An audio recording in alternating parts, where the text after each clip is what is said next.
So there's two things when it comes to recording, especially like video on like the Pocket 3. You want to make sure you have battery, enough of it, and then you want to make sure you have enough recording time. The last thing you want to do is get out there and then you don't have enough recording time and you miss the shots you need to take. So this card was sent out for review, but these opinions are my own. So I've been using a 256 gigabyte card here.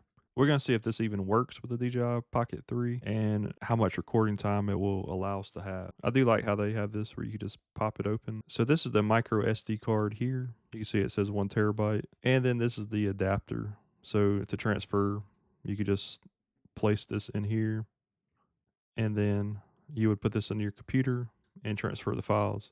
Or you could use other devices to transfer those. I wouldn't suggest like using this to record with. You probably could, but being that there's two items, there's a chance that something could happen. So on the side here, all you have to do is simply have the bottom of this facing up toward the direction of the screen. And then you just want to like press down carefully. So now it's in. All we have to do is turn this on here. So I will zoom in on this here. And for the DJI, you just go swipe down. And this is kind of the same for if you have the Action 4 or 5. All you got to do is just swipe up until you see format. It's important to format the card before you use it. So just hit format and you just simply swipe this over. Always make sure you're using a new card or that your files are transferred before you format, because once you format, it will erase everything.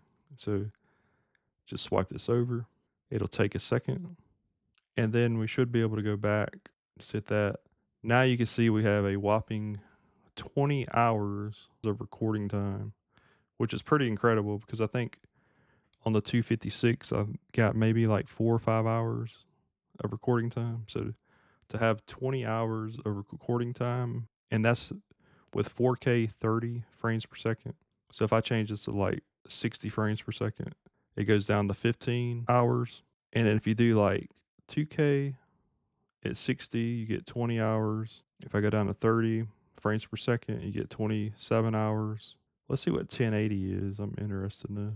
So you get 36 hours and 22 minutes in 1080, which is incredible. That's over a day. If I change that up to 60 frames per second at 1080, it says 24 hours and 23 minutes. I'm going to change that back to 4K. And I'm just going to press record and just see, make sure it's recording. You can see the red light's recording there. And then I'll just hit this here, swipe to the left, and you can see it's playing back there. So that's pretty incredible, actually, that you could get that much recording time. When it comes to recording time, make sure that you're still transferring your data. You don't want to just let it live on the card. So if you record an important event or something like that, go ahead and transfer that data. Don't just rely on it, because these things can fail. But that's pretty cool that it gets that much recording time. So I highly suggest this. Just go ahead and get one of these. That way you have plenty of recording space. You're not limited to what you can record. So this 1 terabyte card could also be used for other action cameras like GoPro, Action 4 or 5. You could use them for drones, etc.